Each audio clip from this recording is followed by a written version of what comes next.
KZN capital on the banks of the UCI, great with pronunciation, river dates back to 1838 and plays an important role in the cultural and political history of the country, which is reflected in the vibrant and cultural diversity that shapes the 21st century city. The Cascades Mountain Bike Park has provided the passionate riders of the region with world-class trails sculpted out of the forest and hillside, host to 3 World Cups since 2009, and it is the venue for the 2013 UCI Mountain Bike and Trials World Championship. I'm Rob Warner, and joining me is the first ever Olympic champion in this discipline, and a world champion as well, but you know how to win these races. It gives me great pleasure to welcome Bart Frenchens. How are you? Hi Rob, I'm fine, thank you. Yeah, it's a great pleasure for me to be here besides you. It's great to have you here, Bart, lending all your expert knowledge. Well, let's take a look at today's track on this animation. Here we go, Bart. What a fantastic venue we've got here at the Cascades Mountain Bike Park. It's an amazing track. So there go, sorry, I'm having a technical issue here in the booth. So there it is, there's your course this afternoon.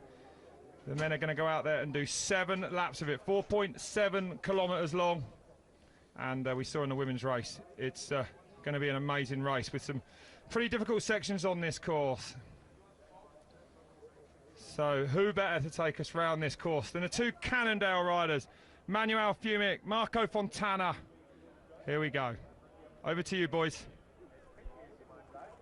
2013 World Mountain Bike Championship. Here we go in South Africa. Marco Fontana. Manuel Fumic from Germany. We're going to introduce you onto the cross-country, tough, hard, but super fun race course. Here we go.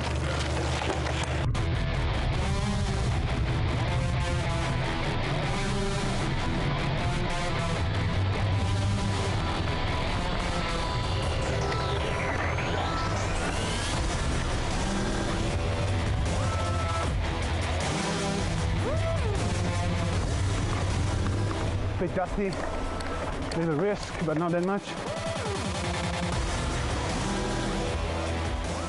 This is a pretty technical section. As you can see, some really steep logs. Actually, it's good that we almost ride it a couple of times because, well, when you look from here, it looks pretty steep and rough, but riding is not that bad.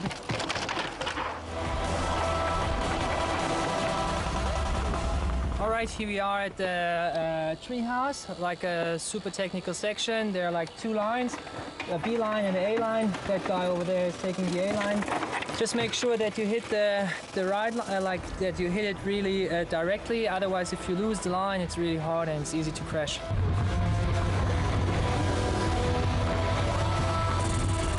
It's a problem if you follow one guy who's super fast, you know, you just concentrate on that line and you don't take care of your line.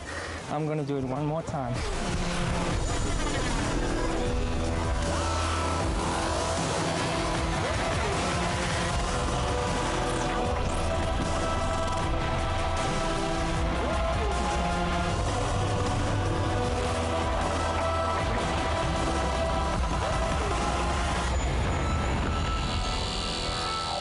Yeah, so this A-line, the fast one, I think it's really important, correct me if I'm wrong, to look at that pole, the one in the middle, and then just stay right beside, right? On the better left, I would say, just to have like a clear landing.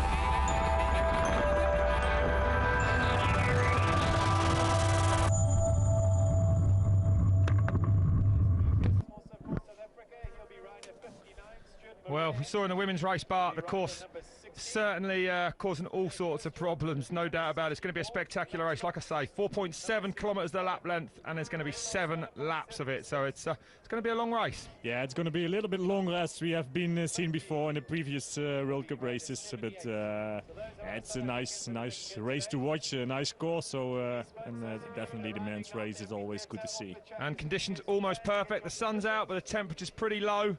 Although it is winter down here, but it's felt like we were in the tropics a couple of days ago. It's about 35, 21 degrees C, hardly any wind to worry about. So conditions, I would say, absolutely perfect here for the World Championships in Pietermaritzburg, South Africa. As we now go down to the start line, and there he is, Jose Hermida, a former, excuse me, where's he going? Start's about to happen. I think it's small P. That's from Australia. If the riders are nervous, they go out for a small P, and that's still what they do at the start line. There's Marco Fontana, the man who just took us around the lap of the track here. 6th in Val di Sole, his best result this year in the World Cup racing, riding for Cannondale Factory Racing. And next to him, it's the Australian Daniel McConnell. Had an amazing race in round 1 in Alstart, taking that win, the first win of his career, and you know, credit to him, but still 3rd in the overall standings in the World Cup. He won Alstart. The conditions over there are very slippery, and it's amazing actually that he won it. And from then on, he's on fire and still 3rd in the World Cup standing overall at the moment. And yeah, not top favorite for today, but still a guy, yeah, to watch at. Absolutely, yeah. A great climber. Lucas Flickinger, BMC mountain bike team. 3rd in Nova Mesto and Moravi. His brother actually, Matthias Flickinger, unable to be here, a little bit under the weather, so he's going to save himself for the last World Cup race in Norway in a few weeks' time. But he finished 2nd on the World Championships last year in Saalfelde, and for sure he's also one of the favorite, maybe not the top, but definitely a guy to see and to watch for today. And next to him is Fabian Geiger, Giant Pro XC team. 6th in Valnor and Mont Saint Anne this year. So he looks like he's coming to form just right for this race here. Yeah, and he's one of the best climbers, and definitely I think this course suits him as well. Maybe a little bit of troubles with the last technical section, the rock garden. That might be a problem for him, but we will see him in the front for a while, that's for sure. Andre Sink, 22 years old, 2nd in Valnord. What a ride he had there, led that one right till the end of that race as well. He almost won it, actually. Yeah, he really did. Almost did. Don't count him out today. And that man there, well, the greatest mountain bike racer of all time. It's Julian Absalon, 2 times an Olympic gold medalist, 4 times a world champion, and 5 times a World Cup winner. And judging by the way that he rode in Mont Saint Anne, he's come to form just right as well, Bart. Yeah, definitely. He's a guy to watch. And here's his biggest rival. Yeah, Jaroslav, for sure. Yeah, he's going to be a big winner. Nino Schurter, of course, leading this year's World Cup. Unstoppable this year. Missing out on the Olympics last year. But a World Championship title would be lovely for him. Yeah, I think with these conditions, Nino is the guy to beat. I think Absalon, he prefers slippery conditions, wet conditions, and Nino, he won here last year, World Cup. The defending world champion. As well, so yeah. Going to be interesting to see what Nino Schurter can do this afternoon. I think for me he's most favourite rider for today, but still it's World Championship scores, and yeah, I think Absalon's going to give him a run for his money. I got a feeling Absalon's had amazing form all season long. He's had a few mechanical, technical issues that have kind of took him out of contention, but when things have gone his way, he's been unbelievable. And you know, there's not much to choose between those two. No, definitely not. We'll see a good fight and a good battle between these riders. I wonder if Jaroslav Kilharvey, you mentioned briefly there, can get in there as well, but depends on what. He's had a very up and down season with form, but the Olympic champion does tend to come just right for big events, so it'll be interesting to see what he can do today as well. But we're about to get things underway here then. 2013 UCI Mountain Bike World Championships from Pietermaritzburg in South Africa. 15 seconds. And the men about to go out for 7 very, very fast laps. The pace of these guys is absolutely incredible. So the #1 plate there, Nino Schurter. And they'll all be fighting for position down this start straight, Bart, because we saw it in the women's race earlier.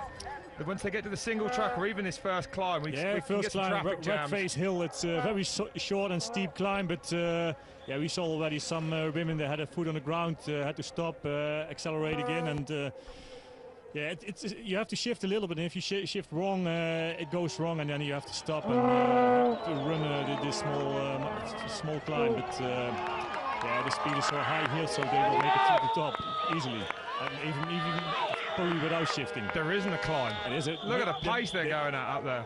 Oh, there must be a crash. It seems more like that, but we haven't seen that. No, I don't think so. I think they all got so through spread there out already. Yeah, you're right. Look at it. It's only like 30 seconds still here, so yeah, something's gone on down the start straight up. There has been a crash because now more and more people are coming, so it's more a bunch. Maybe this slow-mo will show us something about it. 75 starters in this men's race, making their way down this start straight. Only takes a missed shift or something, snap chain. We saw that in the under-23 race yesterday as well. And, you know, let's have a look. You can see how tightly packed they are all in there. Very tight together, very close together. And if some of them make a small mistake, yeah, a crash it happens easily. But we didn't see it, so we're coming out onto the first climb. It's just a fast start. It's always a fast start with these men, eh, Bart? As you know. I know it, yeah.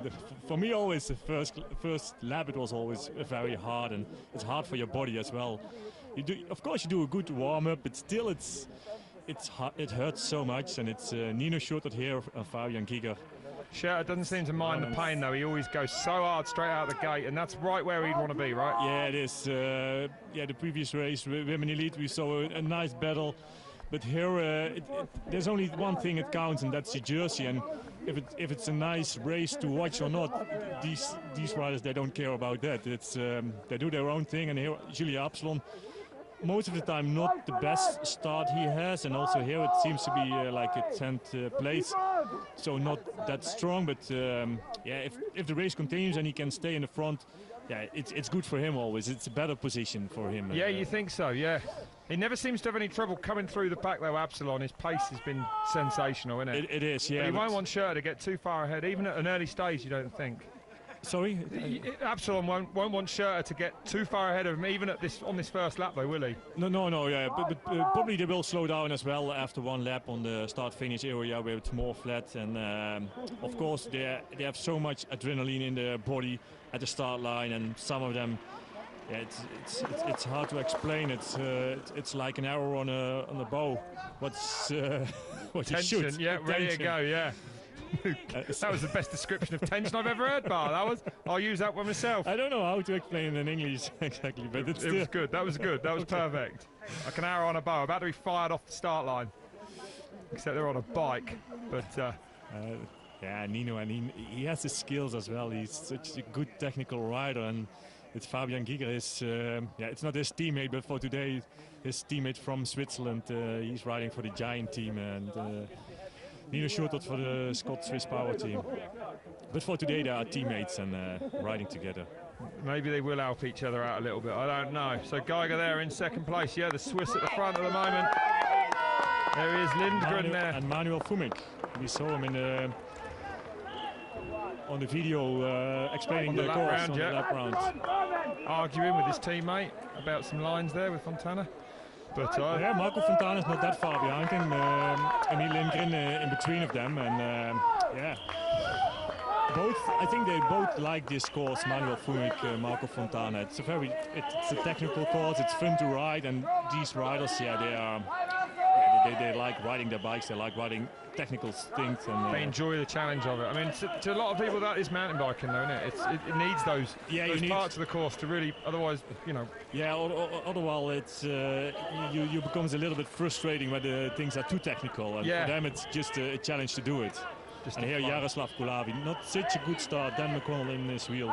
No, watch out for Jaroslav Kulavi. Hasn't really shown the form this year that he has in years previous, but you know, last year.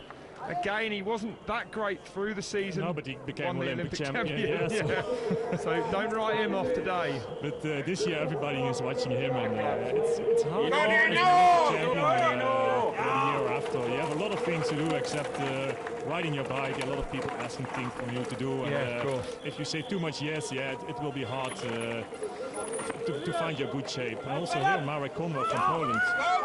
He has a good start just behind Julia Absalon. There goes Sink going through the number 3 plate on that bike as well. 26 there, Moritz Malat. And number 10, Jaroslav Kulhavi.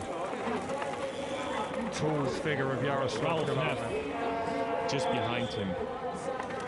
So you can see we had some overnight rain, but I think it's done the course actually some good.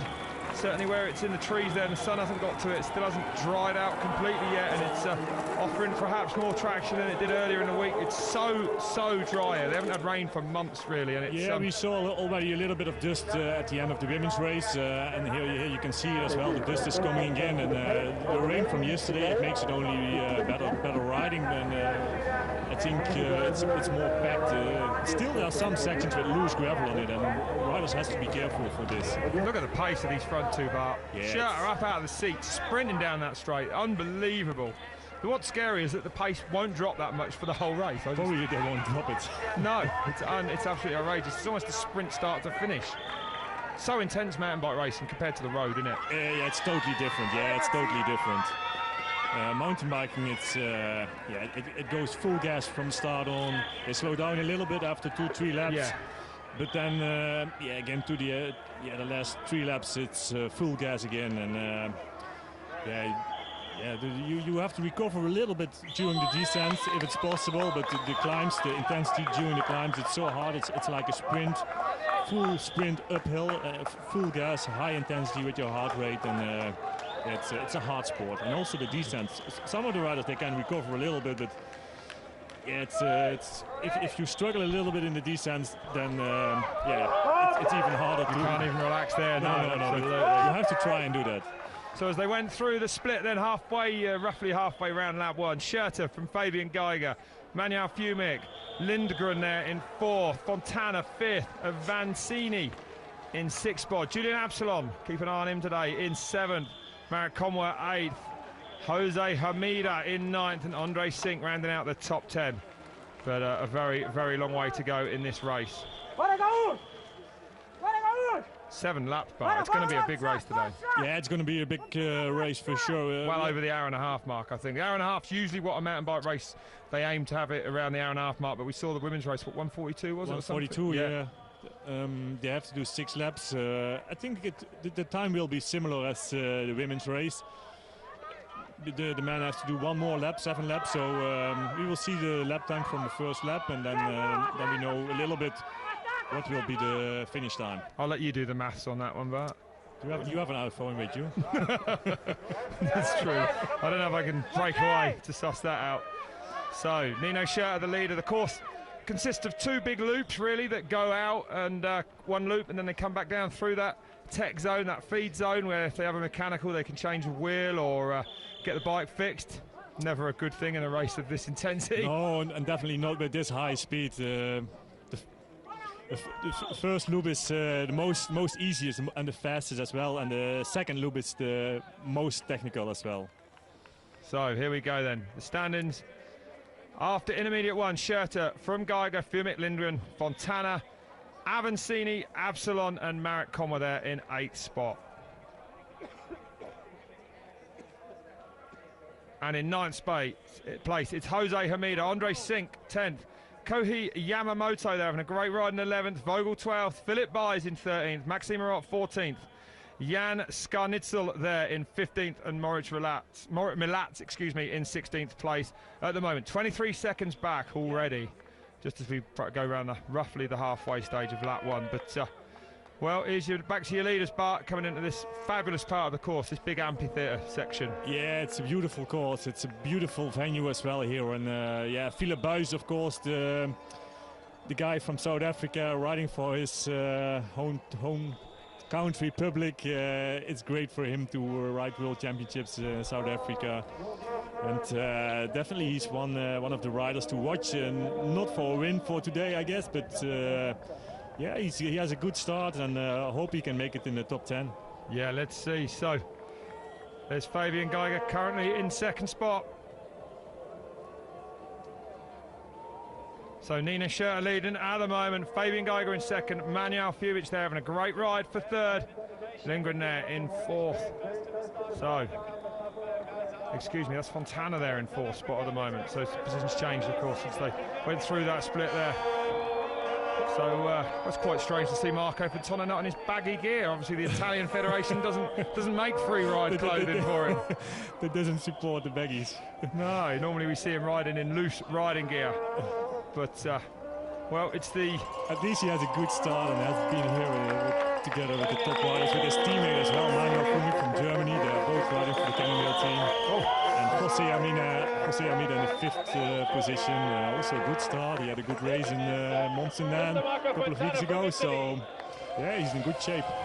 And Schurter just looks so comfortable. I mean, the first loop of this course, that big climb, a pretty easy descent.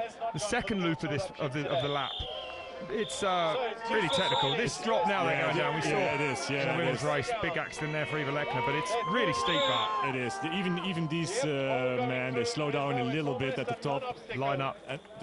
Yeah, and it costs a little bit of time if you line up, and as you can see here, the gaps after this, they are immediately spread out, so it's huge, the gaps, and for that reason it's very important to be in the front.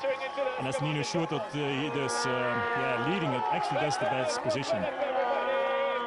Yeah, definitely the safest spot to be out front, and we're going to come up shortly to the treehouse, a big rock garden that well, you're not going to see many riders go through there.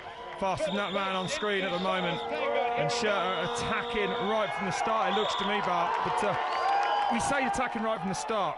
This is kind of the pace he rides at. Yeah, that's his own speed. He's unbelievable. He's an absolute machine. Yeah, and here Fabian Giger, it seems Fabian is not the best technical rider, so if he loses a little bit of a gap of Nino Schurter in the descent, the other riders, they have to be in front of him. Manuel Fumek here, Marco Fontana. It's better to overtake him just before the single trail or the technical section starts. If they wait too much and stay in his wheel, yeah, Nino is gone.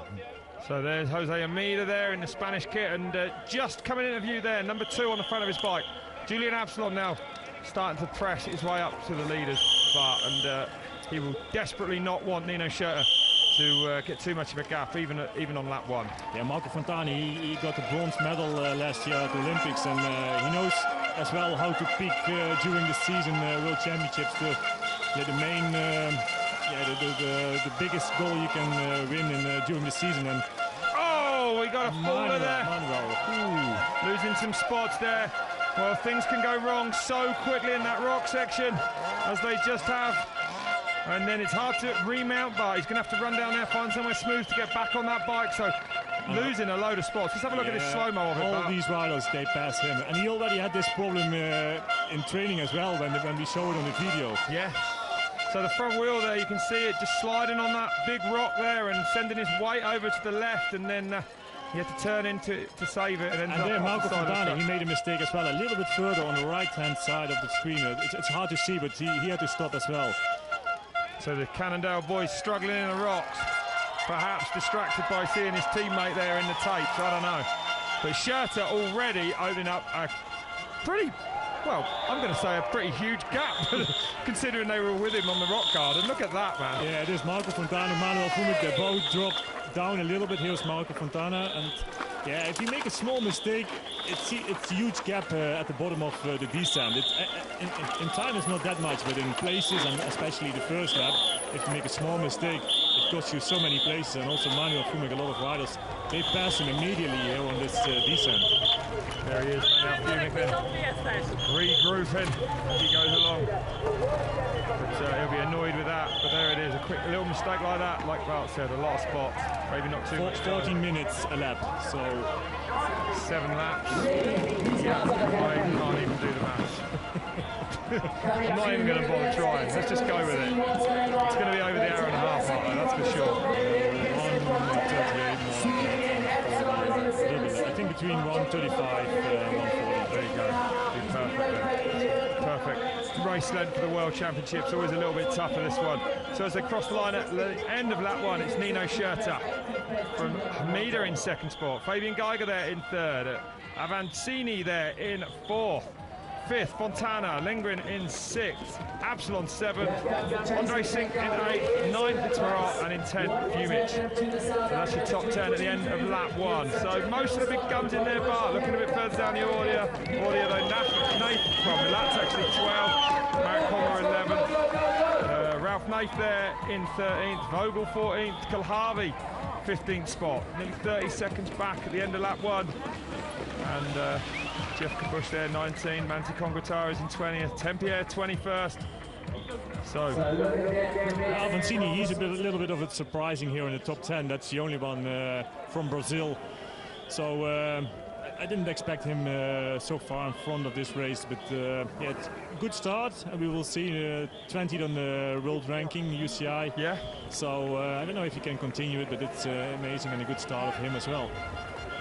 Do you think when Nino Schurter gets a gap like this, he thinks, I'm going, or is it too early? Yeah, I'm going. Yeah, he will. You think he'll attack and go already? Yeah, definitely. That's what he likes to do. He does. Probably Absalon, he will close the gap.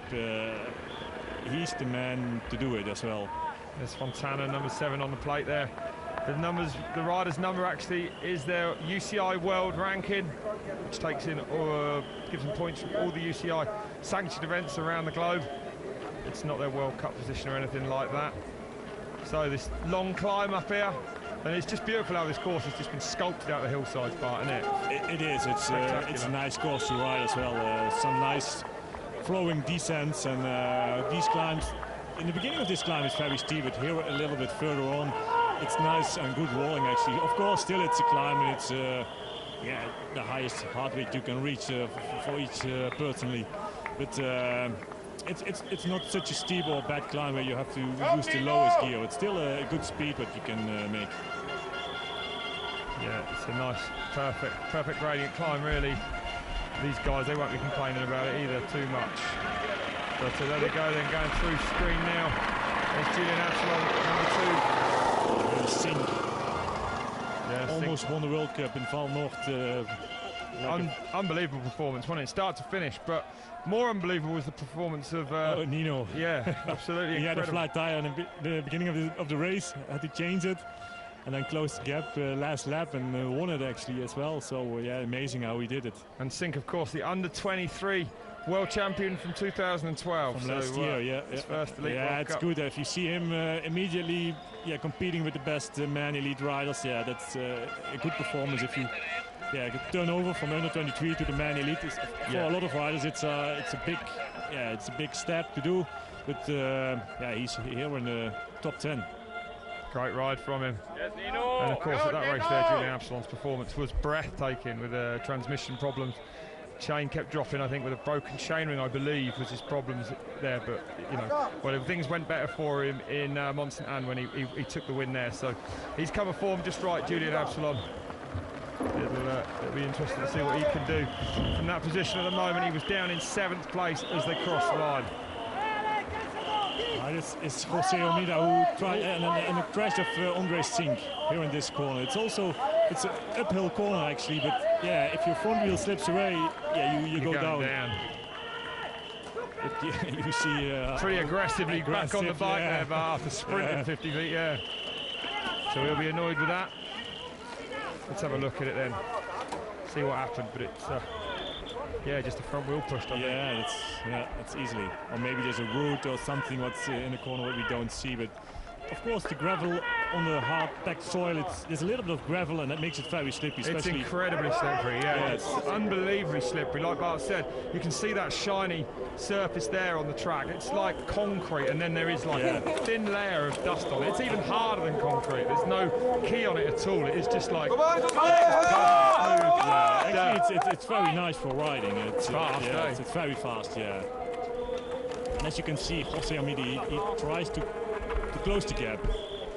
And probably he will do it as well, and more riders will do it. I think the speed what Nino pushing now, it's a little bit too much, a little too high.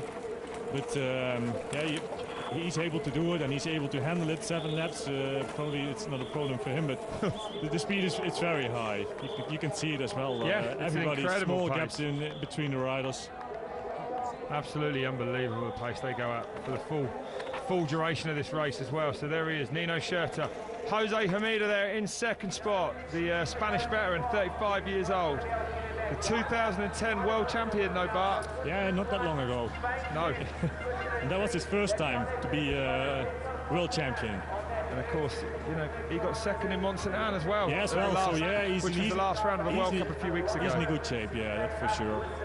I saw him yesterday going out for a training ride, and he stayed in the same hotel, and I was like, what are you going training for? You got a big race tomorrow. And he was like, I have to go hard. I won't do the accent. He said he's like a Formula 1 engine. If he doesn't get revved up every day, it's not good.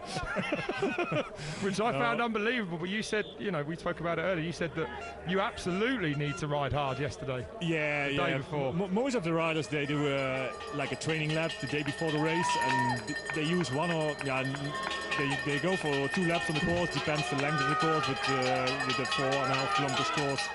probably they will do 2 or 3 laps, and definitely a section of it, maybe half of the lap, they will go actually full gas, like very speed. So it means hard rate as well. Fontana just going in the pits there. I'm not quite sure. I didn't see what for there, Bart, but well, that's lost him a few spots as well. Interesting. He had a crash, and probably the crash we have seen before on the rock garden, the long one. And but I don't know if he crashed on his back over there, but now he has some scratches on his back, so it seems to be he crashed another time. Yeah, because we saw him in the front again after that, after his first small foot on the ground. So, I've just got confirmation through my earpiece. It was a broken saddle. I've seen that before. You remember the Olympics, last lap. Was it a seat post broke, or the seat fell off, wasn't it? Yeah, I think it's the same. If you break your saddle or your seat post, it's almost the same. But you're right. These guys are fit, but they can't stand up and sprint for an hour and a half, eh, Bart? That's too much. That's too much for anyone. Oh, man. At the Olympic race, he broke the seat post last lap. You're right. And he could continue and could have cost him a medal, though. Probably, yeah. He was in contention at least he had a bronze medal. Oh, he got the bronze, excuse me. Yeah, he got the bronze. Of course he did. But still, he's riding in Fontana here, so yeah, probably if he broke the saddle, so maybe only he has to change saddle. That's possible. Yeah. That takes a while. Yeah, it'd be quicker to stick another post. I expect they've got another seat post with a saddle on it. Yeah.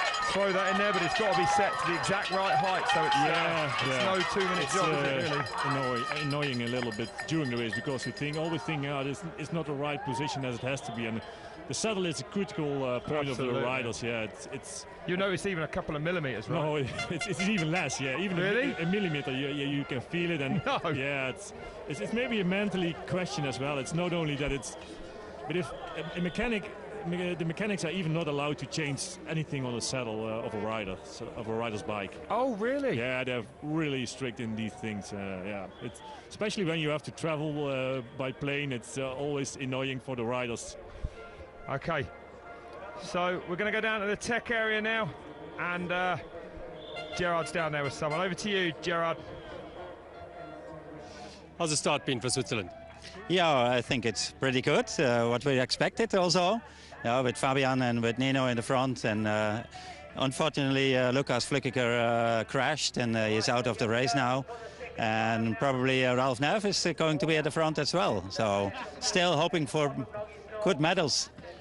Are there any team instructions here? No. Nino is just is a leader, but everybody has their own right to be first on the podium. If they can catch Nino's shirt, that is. Everyone's got them right. It's actually doing it that's the hard part. And look at him, out of the saddle. He ain't looking back, Bart. This is typical Schurter. It is, yeah. But there is Hamida. He's not that far away. No, you're right. So it's still open. And it's good to see him pushing so hard. It means he's also going full gas. And if Hamida can close the gap, then they will slow down a little bit, and more of the riders, they can come back. And it's Fabian Giga who's going with them, with Jose Hamida. Yeah, Geiger there, Swiss rider, riding for the Giant Pro XC team. 5th at last year's World Championships. And a couple of 6th places for him in the World Cup this year, so he'd love a medal today. But Hamida having a fantastic ride there in 2nd spot at the moment, but it is. Yeah, so if he can close the gap to Nino, then it will be good. Yeah. Still, it's a couple of. It's not 100 meters, but still, it's a couple of meters that he has to do. And Schurter, of course, we spoke about it in the women's race quickly as well. There's actually 3 different wheel sizes now in man biking. The 26-inch wheel. So there's Manuel Fumic. After that replacement saddle or post or whatever it was, I think it was just a seat. I don't know quite what they'd have fixed. It was Fontana or not? Excuse me, yeah, you're right, Fontana. He broke the saddle. At the moment, excuse me. His teammate, confusion setting in. It's my age, it's the dementia. It's already setting in. So his teammate a little bit back now, but Manuel Fumic there in 5th spot. So having a good ride so far with 25 minutes past already. Yeah, it's time goes fast. But you were explaining about wheel sizes. Yeah, excuse me. Nino is 27 and a half or 650B. Yeah, two that's different right. names for that. Yeah, it was 26 forever. Then they went. Then in the last couple of years, the 29-inch wheel came out. That didn't suit a lot of riders. It rolls fast, but perhaps you lose some handling, especially on a smaller frame. It's hard. It's a big wheel to manage. So out came the 650B or the 27 and a half, which obviously is the wheel diameter exactly between the 26 and 29, and that's what Nino Schurter likes. It seems to have the fast rolling properties of a 29er, but on a technical course like this, it will turn better. But it's a better handling bike with that wheel on it than the 29. Yeah, yes it is, and definitely there are some corners here in some hairpins where you almost have no speed at all. And there at a 29er is hard to accelerate. Yeah, because you've got a bigger wheel to get going. Yeah, bigger wheel to get going, that's correct. And yeah, for the rock garden, for example, the 29-inch wheels, 29er wheels are easily to descend. Yeah, they will help because the bigger diameter won't fall in the holes as easily. Yeah, so that's how it is. Here he comes in, Al Scorchio, Nino Schurter, flat out into this rock section.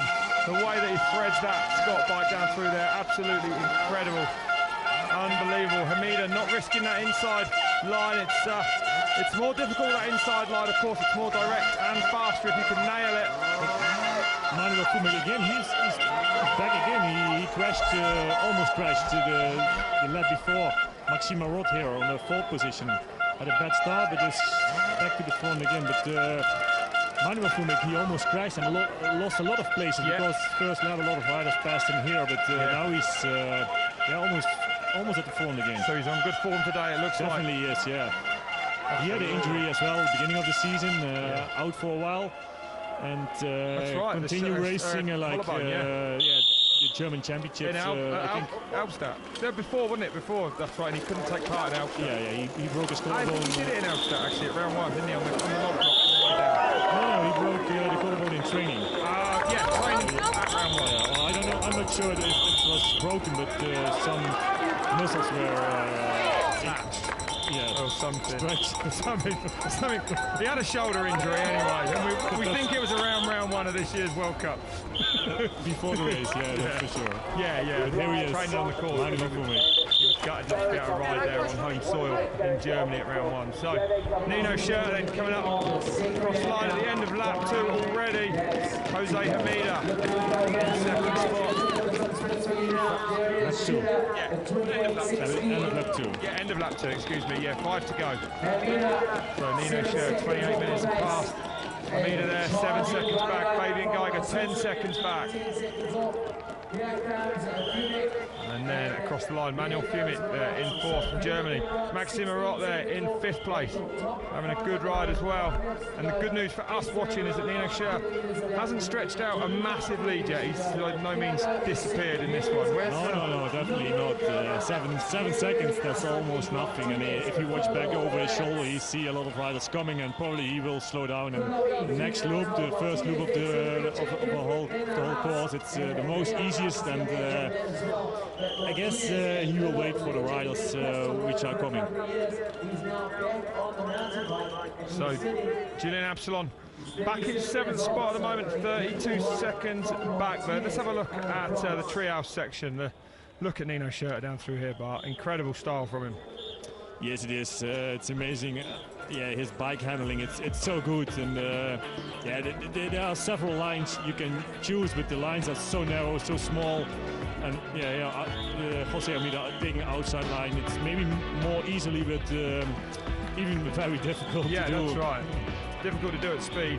And the riders, they might be happy that it's not raining and everything is dry. But still, when it's dry, it's a hard job to do it. Would have been horrendous. So there he is, Nino Schurter, and Hamida gone back a spot, I think. Yeah, but he's not going to wait at all. It's still at a small gap. And Hamida under pressure now from Fabian Geiger there in 3rd spot, But Schurter, he doesn't, look at him. Has he got a fork lockout on that bike? Well, those forks don't look to be moving much on this climb. So they have a lockout on the handlebar, what they can use. So they lock it when they have to do the climbs, and they unlock it for the descents. Yeah, that's what all the riders using, and there are several systems what depends the brand you are using. So some of them are going automatically, so they have a brain in it, how they call it. That's right. Yeah, there's electronics now coming in as well. Magura's yeah. coming with an electronic lockout system for next year, also with a brain in it, and yeah, it goes automatically on when you go into the descents, and yeah, so some of them are still manual on the handlebar, and that's actually the system how they use it at the moment. Yeah, it looked like Scherterad is locked out there on that climb. It's just to stop the bobbing when you stood up. Out the saddle, going up and down hard on the pedals, it stops the forks moving. And, But some of the riders, even they don't care about it if it's still a little bit going in and out. So even sometimes when it's very rough, the climbs, you use it in an unlock position, and it gives you more traction. Actually, the bike gives you more traction when it's unlocked. Yeah, it's quite a harsh feeling actually switching over to a lock fork. And even on a climb, I noticed it anyway. The Chilterns are horrendously rocky. You wouldn't believe it where I live, just outside London. Really, yeah, probably don't need any suspension at all, to be fair. No, but I mean, yeah, sometimes you even here in South Africa, sometimes the climbs are so rocky in Cape Town area. So Cape Epic, for example, that sometimes the climbs are so rough. Even you use it in an unlocked position, the fork, so it gives you more traction actually, the bike. Yeah, keeps the front wheel on the ground a little bit more. So Hamida in second spot at the moment. Of course, he won here in 2009. This is the third time. We had 3 World Cups here previously before this World Championship event, and in 2009, 11 and 12. And Hamida actually taking the win here the first time we visited South Africa in 2009, 4th in 2011, 7th here last year. So there goes Nino Scherter at the moment. No, not looking back, but this is how he likes to win races, from the front. Yeah, sometimes it's the easiest way to win races, but still it's a long way, and he's not looking back, but he looks back over his shoulder or watching to the trees. Where are the other riders? Is the gap still enough, big enough or not? Yeah, it's definitely, mentally it's a hard issue as well. If he's going that hard and not making a gap, then it's difficult. Yeah, so Hamida having a great ride there, keeping Scherter honest at the front. Fabian Geiger third, Manuel Fumic there, German rider, in fourth. Maxime Marot in fifth, Andre Sink sixth, Julian Absalon seventh, 32 seconds back as they cross the line at the end of lap 2. Miguel Martinez, 8th spot for him, great ride. Florian Vogel there in 9th, and Morit Malat 10th. Jaroslav Kulhavy, the Czech rider, the Olympic champion, 37 seconds back in 11th spot at the moment. And the Brazilian rider Avancini, we saw he had a really good start, first lap, 5th position. Now he dropped back a little bit, 14. Yeah, he's maybe struggling to sustain the incredible pace at the front of the back at the moment. So I think that was Nino Scherter fast down through that rock section there as well. A few different lines there as they now come down towards the start-finish area before going out on the second part of this lap. But I don't think any of these man-made technical sections are really going to slow Nino Scherter down. He seems to have everything completely under control. He's jumping over it easily. No problems for him. I think he enjoys those sections. Actually, he does, yeah. And they're a big advantage for him because, who can match him, Bart, on the descents? Absalon, maybe?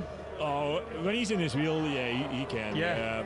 Even all the other guys as well, but yeah, he attacked somewhere during the race with small, little attacks, actually, accelerations, and the gap is there. It's like a 10 seconds gap at the moment. And still, it's very hard for Hermida, or it doesn't matter for who it is, to close it. And if the speed is that high, where do you have to do it if the speed is that high? He's fast in the descents, he's fast in the climbs, fast in cornering, everything. So it's a very hard job. It's just maybe wait till a few more laps to go when he slows down. But it seems to be he's not doing that at all. So I think the only thing, showing no sign of slowing down at all. Look at him. Look how hard he's going. Unbelievable. And like you say, Bart, he's incredibly quick down on, forget the rock sections, but he really knows how to flow around the corner. He just carries so much speed everywhere. And if you look to lap times, 40 minutes, 8 seconds, first lap, second lap, exactly the same, 40 minutes, 8 seconds. Unreal. Yeah, it's unreal actually. So it's like a machine who's riding. Yeah, look at that, incredible, isn't it? Yeah, to the second, that's to unbelievable. a second, to the second, his first two laps were the same. Wow. And you know how many corners this course has, how many difficult sections it has, and they do exactly on the second the same lap time. It's unbelievable, yeah. So Hamida, as they go through the split then, it's on lap 3, 8 seconds back. Fabian Geiger there, 10 seconds back. Fumic 15. Marot, 5th place rider at the moment, 22 seconds back. Andre Sink, 32 seconds back. Julian Absalon, 37, so he lost another 5 seconds on the start, on the first half of this lap. Florian Vogel in 8th, 9th Milatz, and Lindgren there in 10th at the moment, 52 seconds back. Jaroslav Galavi, well... You missed number 11, you have to say him as well. Oh, sorry, Bart. Marek Konwa there, from Poland. Yeah, he's from the Superior Brandon's team, so... Which Bart is the team owner, manager? Sorry, Bart. I didn't do it on purpose. I know Marek, he did altitude training for 3 weeks in Livigno. A lot of riders actually did for a good preparation for the Worlds. And he invests a lot of time, and yeah, it seems to be worth as well. You know, riding in the top 15 of this race, so it's amazing how he performs. But going back to there as well, the Olympic champion, but excuse me, Jaroslav Kulhavi, he was 37 seconds back as they crossed the line. They went through intermediate 3, went back to 54 seconds, so he nearly lost 15, 16, nearly 20 seconds on that. And here we see maybe a lucky crash as well, just besides the rocks into the fence. And one of the riders there using a full suspension bike. I think it helps a lot on the rocky sections. Without a doubt, yeah, it definitely does. A lot more traction means you've got a little bit of room for error. But obviously you lose out on the climbs, perhaps a little bit heavier. These suspension bikes are so so good actually. You know, you're not going to lose any speed in the climbs as well. What's the main disadvantage of them? The weight, Bart? Is that why most of the top guys don't run them? Yeah, the weight. But like Jaroslav Kulhavi, he won the Olympic he became Olympic champion on a full suspension bike as well, and also for today he's riding a full suspension bike. I think Specialized, they have good bikes in this category bikes. Yeah, one of the guys that really feels comfortable on a full suspension bike. So there's your chasing trio now, the chasing group. Hamida Geiger and Manuel Fumic. So like you said, great ride from Fumic, coming back from an injury at the start of the year. Yeah, and he had a small crash in the first lap, and he just lost contact with Nino Schurter, and I would say Hamida almost closed the gap, but it was the same distance the lap before. It's more like a 10 seconds gap, and still not there. But he's had a great couple of results. But since coming back from that broken shoulder, he's had a 10th in Andorra, which was his return to World Cup racing, 10th in Mont Saint Anne, and of course he was 3rd here last year at the World Cup race. So a course that he knows he can do well on, and that must give you a lot of confidence and drive. You want to dig a bit deeper. If you have done good results on a course the previous years, it always helps you a lot. It means the courses suit you as well, and not each rider likes to have a special course, and if you have done well before, it helps you to perform again. Sure, perhaps trying to stretch those legs a little bit, stood up pretty straight leg down that descent. There's not many places on the course you can rest, but I bet you grab them when you can, eh, Bart? Yeah, and that's how they do it, A little bit of stretching, then your blood streams increase, and it helps to recover a little bit. Yeah, you can see him in a few spots just really straightening those legs out. No problems down there for Nino Schurter. That is a lot worse than it looks. They make it look dead easy, but well, we saw what happened to Eva Lechner there in the women's race. Horrendous crash. She crashed really hard. It's a very steep section actually. If it goes wrong, it goes really wrong. But there's no opportunity to recover actually. It's so steep. No, you're in real trouble if that goes wrong. Happens so quick as well. But Schurter, this is where he'd want to be right now, out front and dominating, leading from the front. Yeah, as you can see, he stretches legs totally, actually. No bended knee anymore. And it means, a little bit of relax, and he does it all the time, but that's enough already to recover. Yeah, it makes a big difference. Yeah, it makes those split seconds even. It is, Just takes that pain out of your legs. It is, yeah. Right, so there he is, Nino Schurter flying at the moment. And there's Marco Fontana, number 7th ranked rider in the planet at the moment. on that Cannondale bike with the custom painted. Great, we see so many custom painted bikes at the World Championships. It's always good. It gives you an extra motivation. Yeah, for the rider. It's always good. The Red Bull helmet on as well, Marco Fontana. Where is he? Down in 25th at the moment, though, after that issue with his saddle. So he won't be very happy about that, but that's an unusual problem as well, isn't it? Yeah. Bad luck. Probably it might be happen during a crash. That might be possible if the saddle hit a rock. That might be possible. Then the rail can be easily break. Yeah, well, that's possible. Most of the time it's not of the style of riding, because even most of the riders using carbon rails, saddle carbon rails, so they are a little bit fragile. But and if they hit a rock, then it goes wrong. But during riding, it's not a problem. Normally, it's not a problem. But yeah, you never know what's happened. But probably he had a foot on the ground, and now it seems to be also because he's totally black on his shoulder, and then his back number is loose. Yeah. So probably he had a crash, and if the saddle hits the ground, yeah, then might be that the rail can be broken. So for that reason, he stopped to change saddle and continue the ride. Well spotted. Yeah, I think you're right there, Bart. Unusual for saddle rails just to let go, but he's battling his way back up now towards the front. Marco Fontana will want to finish higher than 25th this afternoon. Nearly 2 minutes back. Here he comes into the feed zone then. Off the bike quickly, so yeah, you can see the saddle completely gone there. It's only rail. Yeah. You can't ride around on that. that is not happening. That's not comfortable. Even you use your saddle during a descent, you are not sitting on the saddle, but you use the saddle a little bit for a kind of balance, actually. Yeah, between your legs. Yeah, between your legs, yeah. So they switched the post and they had a saddle there all ready to go, so it was a lot quicker than messing about changing a seat, of course. Yeah, it's good prepared. Also, the mechanics are good prepared. That they're always thinking about everything. Even sometimes they have like a reel-to-reel yoke together, connected already with a cable, everything to the shifter. They just bolt the whole thing on. Yeah. It's even faster than changing only a cable. So for that reason, if somebody snap off a cable, like a reel-to-reel yoke cable or something, they change the whole system. It's even faster as only a cable. And that's the same what they do with the saddle and the seat post. It's all together. Fabian Geiger getting it wrong in the rocks, really wrong. Oh! Well, I think he got away with that. I think he got a leg down, but that was not a good crash, was it? And there's somebody else coming. Oh, well done. Number 14, that's Manuel Fumik. Oh, no. That is, yeah. No, it's Thomas Litcher. No, Manuel Fumik, yeah, just behind him. Excuse me, looking at the start number, not the... we already discussed it before. Fabian Giger, not the best descending, the best climber maybe of the whole peloton, but not the best descender. Yeah, he's very, very good. If he has a climb, only of course with climbing, he would be the first, that's for sure. But mountain biking is more than that, and he showed it.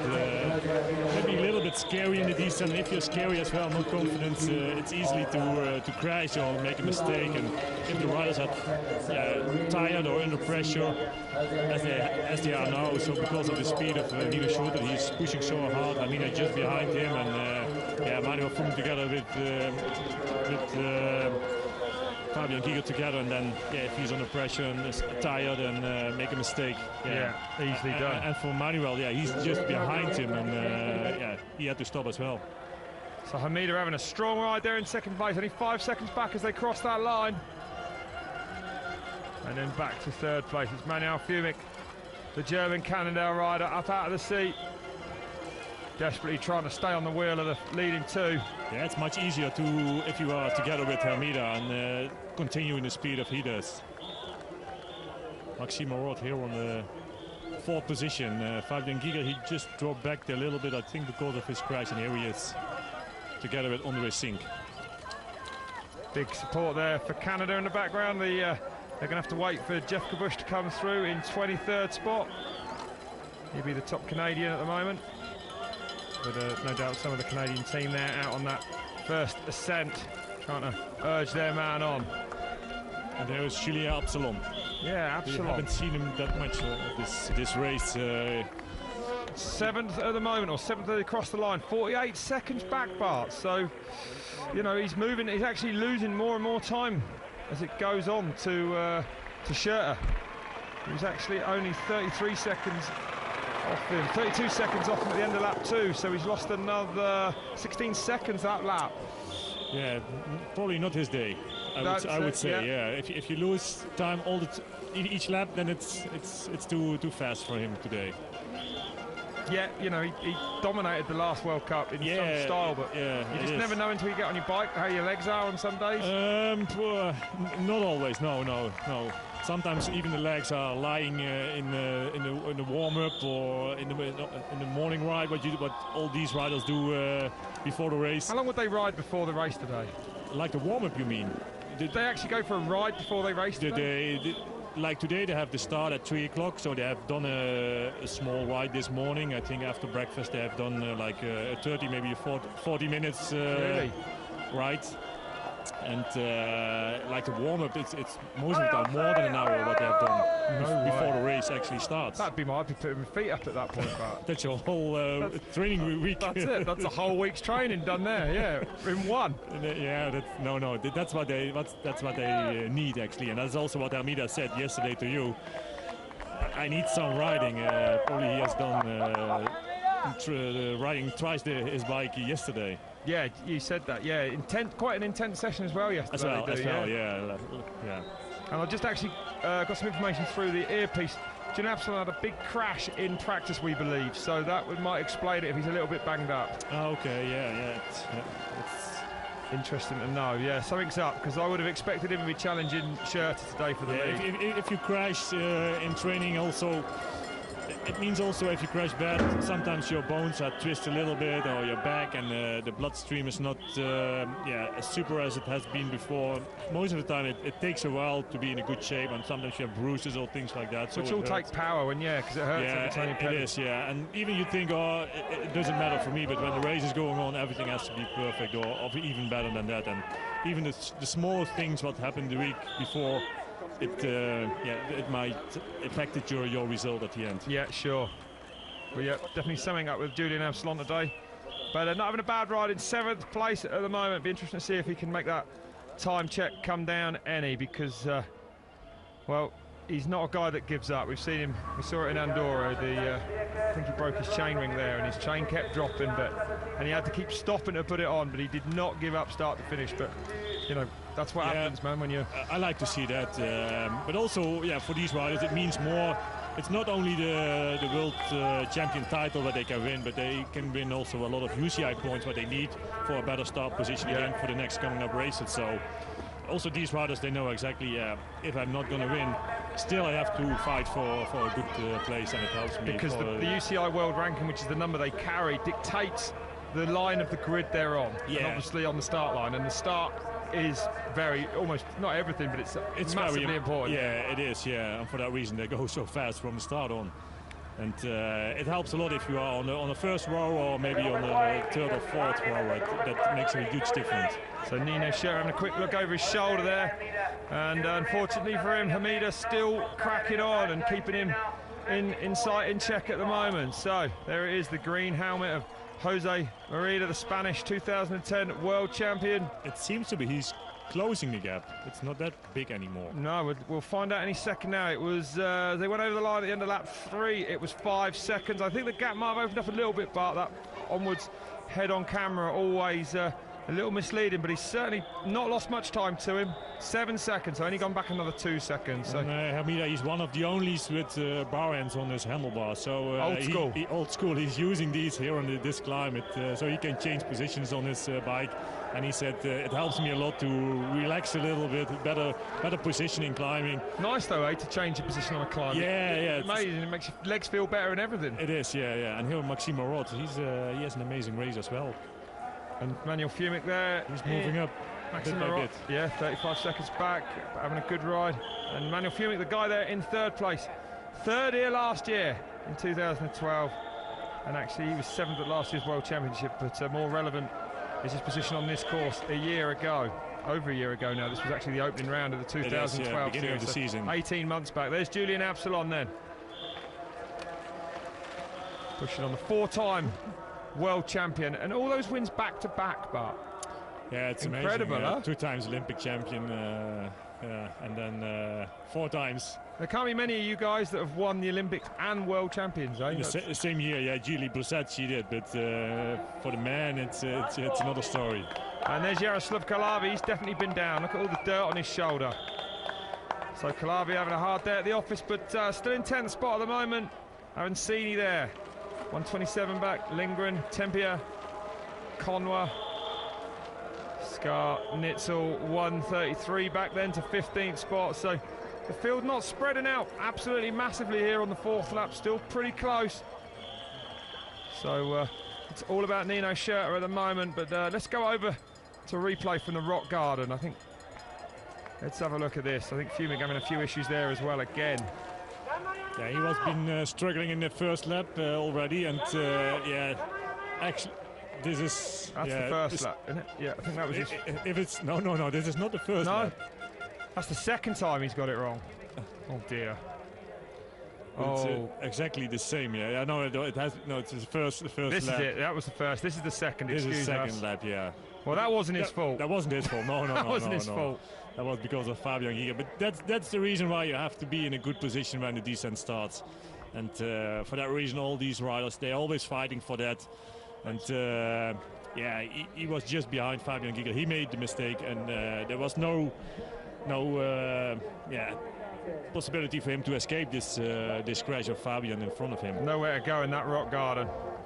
And here Nino already is lapping some of the riders here, probably from some exotic countries.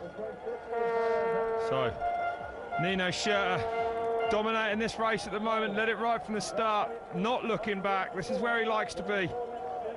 And let's have a look at the standings then. Here we are on screen. So after intermediate 4, halfway around the 4th lap, it's Schurter 7 seconds ahead of Hamida. Manuel Fumik, great ride in 3rd. 4th, Maxime Ross. Sink in 5th. Fabian Geiger 6th. Julian Absalon nearly a minute back in 7th. Florian Vogel in 8th. Moritz Latz. Jaroslav Kulhavi top 10. Henrik Avancini there. 127. Great ride for him in 11th. Emil Lindgren, Tempia Conway, Skarnitzel and Gebauer there in 16th spot. Gebauer, he's last year he was still under 23, so he's the same as André Sink. He moved up from the under 23 to the elite man category, and it's good how he performs also this year. From top rider in the under 23, and then immediately almost top 10 in the elite man category. That's it's a good job of him. And so yeah, Amida is also passing some lapped riders here from I don't know if it's South Africa or I don't know. Just gesticulating wildly though. He needs him to get out of the way, he's not happy with that. But this is something we don't see at World Cups, really, because World Cups we have like 80% rules. They do have it here. I've seen the 80% area, but I guess even there, maybe they're too slow for the 80% rule. Yeah, that's right. They've been caught in within a lap. Yeah. But of course, that's the world, isn't it? You get people from all over the world that qualify for their nations. Yeah, it is. It's totally different than the World Cup. World Cup, I think sometimes even the level is even higher as the World Championships. Of course, not for the first riders, but for the exotic riders here. What we see that they are not used this kind of races, and Amida needs him out of the way. He don't know that he has to be on the side. No, that's right, but he doesn't even know that he's come up behind him like that. Probably he's his best rider. I don't know which count he was, but not for this race. No. Today. And it's a little bit, it's not good for Almeida that he has to do it like this. It's frustrating as well. And Almeida, definitely he's a very friendly guy, and besides the course and also in the course, and he's not somebody who make any troubles for riders who's in front of him. So he's one of the funniest guys in the pit. Yeah, he is. No doubt about that. And actually, a few guys now getting caught up and passed as well. So, but that's just the pace of these front runners, and within a lap, if they weren't at the 80% rule, at the end of the last lap, they've been swallowed up already. So they're going to be pulled out when they come to an area just prior to the finish area on this lap. But let's hope Amida gets past this fella before they go into the single track as well, because Schurter had the advantage of doing it. I think Amida's seen him and is now sprinting Bart to try and get by him before they head into that single track.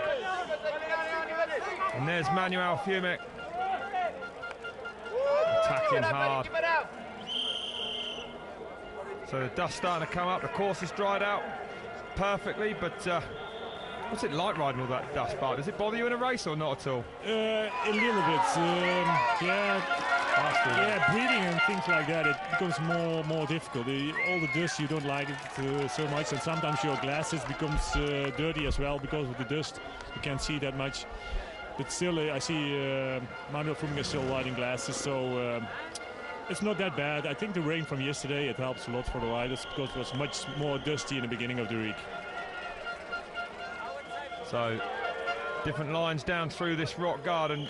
Hamida, though, making that outside, and I would say probably the easier line, but carrying great speed through it, Bart. Look at that. And then, of course, Fumic on the A line, as we would call it, on that inside line there. Inside. He crashed more direct 2 times before, but still he's using it, so... It's worth a couple of seconds. You can see him just getting a little bit bobbled there at the end of it, losing a bit of momentum, but probably with that even, it's still fast to that inside line. Yeah, it is. It's a risky line, though, as we've seen, like you say.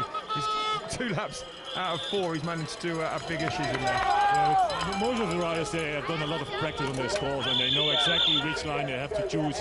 And even it's better not to change it during the race. If you choose for one line, stay on that line, and you know exactly where the rocks, how they are laying, and where you have to ride. And if you follow another rider, suddenly that doesn't give you a good confidence.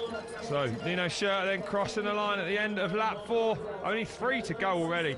Pace of these guys is unbelievable. 56 minutes, 43 seconds has passed. Now the gap starting to open up a little bit back to Hamida. 17 seconds back for him. Manuel Fumic there, 22 seconds back from our leader Nino Schurter. But it's starting to look like Nino Schurter's race to lose, but Sorry? This starting to look like Nino Schurter's race to lose now. He's steadily extending that lead. It is, yeah. The gaps are not that big. Actually, very, very small, but still like a 10, 20 seconds gap. It's impossible for Hamida or for Manuel Fuming to close it. And yeah, it's the way how Nino can ride. And maybe he accelerate a little bit more in the descents and slow down a little bit on the climbs, so he can do his own speed and his own race as well. And probably he feels more comfortable with this. Yeah, he has. He's got the benefit of being out of. He can make time on the descents. I mean, yeah, like you said earlier, he's the all-round package. He's anywhere. Yeah, he can make time anywhere. It is. Yeah, when I watch him ride, he's just got so much flow on the bike. That's, you know, things that people would probably find tiring, like technical sections that they battle.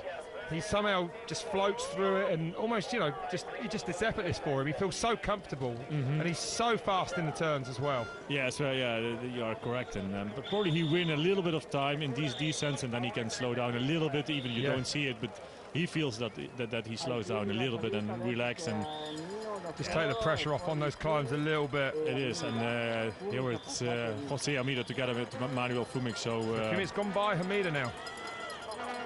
So Fumic now up in the second spot then. Jose on those bar ends, making them work for him. But yeah, great ride from Manuel Fuming as well. A fantastic ride from Manuel Fumic, yeah. He already had some small crashes on the rock garden and still third position. So even with the crashes, he could continue. So nothing wrong with that. He was the under 23 world champion all the way back in 2004 now, but you know where it was? I definitely don't. Leger, really? Was it? Yeah, I was with him in a T-Mobile team with Manuel Fuming when he became world champion in the 23. Amazing. The last year of him in the 23 world champion, and he's a very funny guy. Yeah, he's great fun, isn't he? Yeah. Really nice dude. And of course, the World Mountain Bike Championships have been taking place since 1990, the first official ones. Ned Overend winning that. Second year was in 91, Il Ciocco in Italy. John Tomac. And 92 to 94, Henrik Bernice, the Danish wizard. It's someone you would have battled with, eh, Bart? Yeah, incredible rider. Fighting a lot of battles with him. 95, the world champion. I don't know that name. You know that name? I can't pronounce it. I can't read it. Bart Brenchins. I don't know who he is. Bart sat next to me, of course. 96, it was Frischnet, Thomas. Chateau Day, 97. Huber Paluva. Yes. Okay, let's have a look at the standings on screen before I continue to take you through the historical results here. But that on screen there, what a spectacular part of the course. The amphitheater they call it. It's a very nice part of the course. So at the end of lap 4, it was Schurter from Hamida. 17 seconds the gap. Definitely growing that gap. Manuel Fumic, 22 seconds back. He's actually got past Hamida now. Marot, Milat, Sink, Absalon, 7th place. Shame we're not going to see maybe a little bit more from Julian Absalon today. One of the guys that could definitely challenge Schurter, but he had a big crash in practice, so he's not feeling 100%. But Hamida not letting Fumic get out of sight. But desperately trying to stay on his wheel. Definitely, yeah. They have a good fight, a good battle together. Maybe they can work together a little bit. It helps Hamida to close the gap, because he was fighting for it for like 2 or 3 laps already, and he didn't make it. So maybe together with Manuel, he can do it. And definitely for a few laps they will work together. And when it comes more to the end, yeah, then the fight is going on for the silver and bronze medal. Yeah, if they can stay there, that is, you know. Maxime Marot, 4th place, not so far back, 20 seconds actually, but not, you know, in a race of this length, we certainly see gaps like that come down, don't we? Yeah, the gaps becomes a little bit bigger also for Maxime Marot. I thought he was moving up and really fast lap times, but still the gaps between Nino is going bigger as well. So he's the first French rider instead of Julien Absalon, what I thought he should be. So Nino Schurter there showing you how to corner a mountain bike so quick through that turn, and now look at the gap, that gap just extending, I think, Bar, don't you? It really is opening this one up now. Unbelievable. Fumic there just pulling his elbow in, doesn't want to clip that tree. But yeah, all the riders, they stretch their legs a little bit in the descent to relax, to recover what they try to do. And yeah, the speed is high enough to do that. Yeah, just any way you can grab a break, you might as well. So yeah, going back to this, in 98 it was Christophe Depoy, 99 Michael Rasmussen, Martinez in 2000, Roland Green 2001, Canadian, and in 2002 Philip Mehrhager 2003 in Lugano, and then Leger, Lavigno, Rotorua and Fort William, 04 till 07. Julian Absalon ruled supreme, winning all those gold medals those years. Val de Sol, Christophe Salza, 09, first time we saw Nino Schurter win the World Championship, the man leading this race. Jose Hamida, the man in 3rd at the moment, gold medalist in 2010. 11, it was Champry, and it was Yaroslav Kulhavi, who's not having a great day here today. Looks like he's been on the ground. And of course, last year in Southenden, it was Nino Schurter, the defending world champion, and well, he's doing a pretty good job of defending it so far, but yeah, the same as Gilles Brissett did earlier that'd today. be incredible to see both the riders defend their world titles. It is, yeah, that's not that easy. But with Olympics from last year, it's maybe another story. But yeah, it's amazing how Nino showed how strong he is.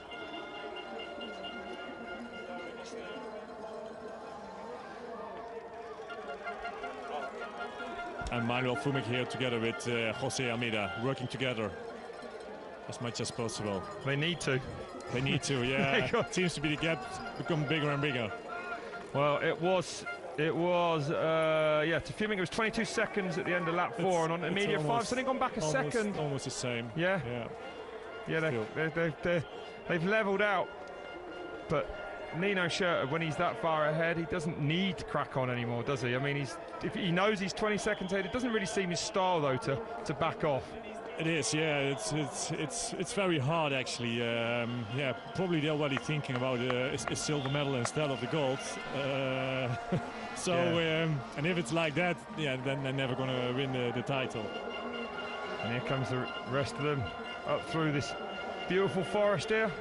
It's actually, they cut all the trees down on the downhill course last year, but they've grown back already. It's unbelievable. The summer here is so humid and hot, and yeah, everything is growing so fast. They've grown about 20 feet in 1 year. Yeah, that's amazing. Yeah, it's unbelievable, because it was pretty barren up there, and you could actually see how far you had to pedal last year. The downhillers don't like pedaling like these guys, but this year they're a lot happier. They can't see the length of that big straight in the middle of it. So there they go, Milat, Sink, Julian Absalon in 7th, Fabian Geiger there, 8th spot for him, Flory and Vogel. Well, we're going to go down to the pits now with Gerald, who's got the Team Germany's doctor, I believe, down there in the finish area for you. Over to you. Manny going well. He had a bit of a fall there, but strong. Yeah, we had a little bit of problems at the beginning of the race because Manu Fumic was in trouble at the beginning, but now he's fighting really, really hard to get back, and he's doing a good job, very good. And Moritz Milats, he's our second best driver here now, very going hard, and he making pace. He's going strong and making good positions. And then we have our Kurschat, and he's also doing very good. Everyone's fighting it very hard, and we try to support them as good as we can, and they give us all back they can. Good luck. Thank you a lot. Cool. Well, Nino Schurter then. But I can't believe the chain stays on these bikes. Look at that thing. They are riding a SRAM XX1, and the system is made like that the chain never drops off. And, absolutely. It's amazing. The system is amazing. The chain never drops off. No chain device either on that bike. No front derailleur anymore. So and even without that, the chain doesn't come off, and that's a good feeling. Yeah, really nice. You can have it like that, yeah. Because sections like this, especially the front derailleur, it's a very weak point of the bike, the technical point of the bike. And they got all the gears they want. They got an 11 speed. It's 11 speed, and the biggest gear it's 10 teeth, and the smallest it's 42. And then what, 34, 36? It depends the course. They can change it. It's 4 bolts that you have to change, and it's some of them like women which do have not the power as the men have. Sometimes they're using like 28. That'd be the front ring I'd want. The biggest what you can have is like 38, and I heard Nino Schurter is riding 38. Also because of the wheel size, he's not riding 29, and then it will be a little bit less, maybe 36 or 34. But he's riding 38, so because of the wheel size, I hope that it is. Probably it is. Probably it's a combination because I'm riding 29, I'm riding big gears as well, but it's 36 for me. 38, it's amazing. It's a personal blow that he's got two more teeth on that front ring, but I can feel your pain. It is. Yeah. But if you see the speed of him, you know that it's 38. He's an incredible athlete, there's no question about that. And he's looking good to defend that world title here today at the moment. No one really been able to hold a light to him so far as we're now out on lap 5. Still 2 laps to go at the end of this one though, Bart. Yeah, it is. Of course, it's a little bit longer as we have seen this year, the World Cup races. All these races almost like 1.5 hours. But today it will be like 1:40, more like that. But also Maxime Marot here. It seems to be he can close the gap to Manuel Fumig and Jose Almeida. So, the number 9 plate, Maxime Marot there. BH Suntour KMC rider. 8th in World Cup standings at the moment. So inside the top 10 in the overall World Cup, and having a great ride here at the moment, running in 4th place. And of course, he was very strong at the start of the year with that 4th place in Albstadt at the season opening race. Completely different conditions from today. It was about 6 inches of mud. This couldn't be any drier. It should be raining here as well. We should see the same conditions that we have seen in Albstadt in the beginning of the season, because the soil is very special. Now it's like concrete. It's very hard. But if it's raining, it's muddy and slippery. Yeah, it would have been horrendous, wouldn't it? Like yesterday already, like a little bit of rain, the rocks were so slippery. So I'd hate to see that today. Yeah. Carnage in the rock section. Especially the rock section, it's too dangerous. Would have been horrendous for him, wouldn't it? Yeah. And that's not what we like to see. So now it's more, it's better, for sure. So there he is. Third at the Junior World Championships in 04, his career best, of course, that 3rd in Offenburg World Cup in 2011.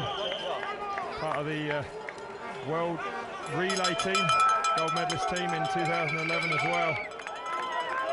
And 13th in last year's World Cup. As we now look at Hamida on that wheel there of Manuel Fumic.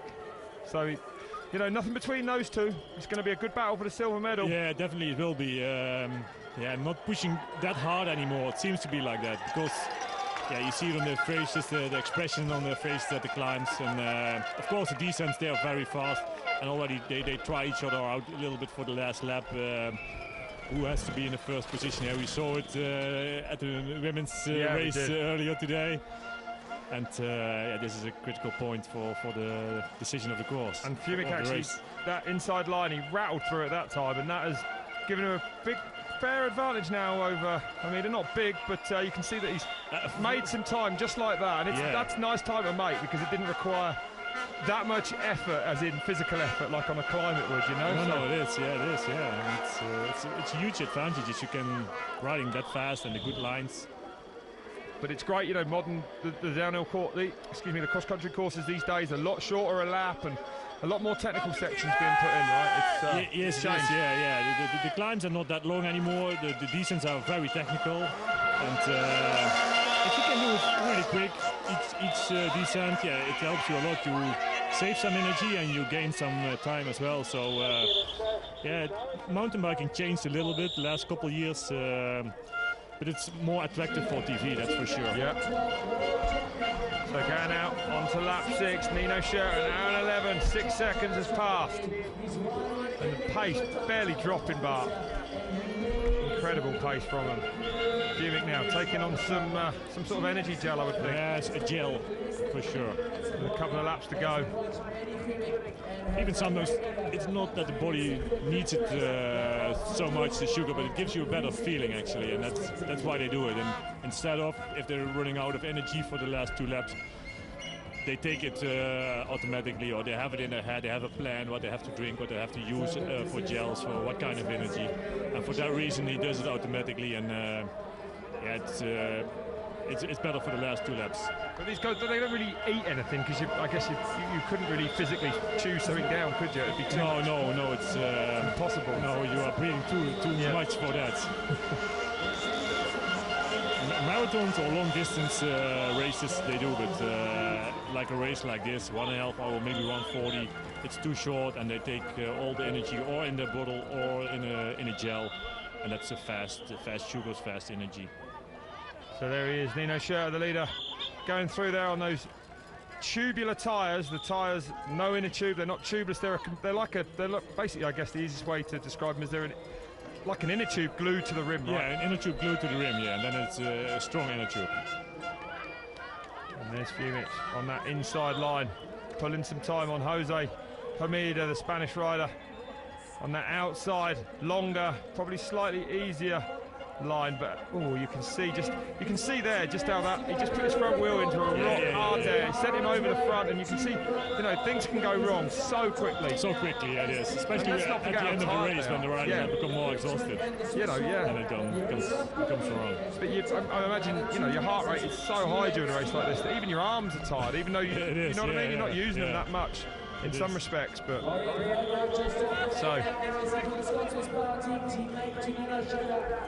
let's have a look at the overall standings. As we have a look at that beautiful amphitheatre in the background, it's Schurter then at the end of lap 5, 21 seconds the advantage to second. Hermida in third, Marot, Milat, Absalon up to 6th spot, Sink and Kulhavi in 8th. Yeah, still Kulhavi's coming up. So back to the action. Sorry, I cut you off there. Some of the riders, like Kulhavi, is coming back to the front, top 10 again, 8th position. He had a crash already earlier before, so yeah, it's good to see him back. Probably a bit late to be going for a medal now, though, unfortunately. I think it's too late for him, yeah, but also all the positions, the riders will be fighting for that, and it's important that that's right. A good feeling. A top 10 in the World Championships is always good. Yeah, that's good. Yeah, definitely it is. Absolutely. So. And here we see Hermida. Manuel Fumic is dropping Jose Hermida. Yeah, he's starting to open up that gap there. So Fumic's now in 2nd spot. Jose Hermida perhaps starting to struggle a little bit, but it's pretty comfortable there in 3rd place at the moment, ahead of Maxime Marot.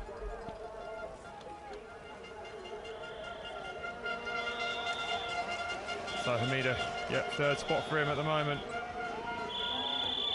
And Maxime Marot, some 25 seconds back though, as they went through the 26 seconds back as they crossed the line. So Hermida looking good for a bronze medal at the moment. Yeah, definitely he will fight for that, and I think he gave a lot of energy when he was pushing the second and third lap to catch Nino again. The gap was only like less than 10 seconds. That's almost, you almost can grab him, but he couldn't. And for that reason, probably he spent so much energy, and now Hermida is lost by Manuel Fumic. I think that's the main reason. I haven't seen everything, but it seems to be like that. But that is what Hermida needed to do at that point in the race. Absolutely the right thing to do. Yeah, and he has been.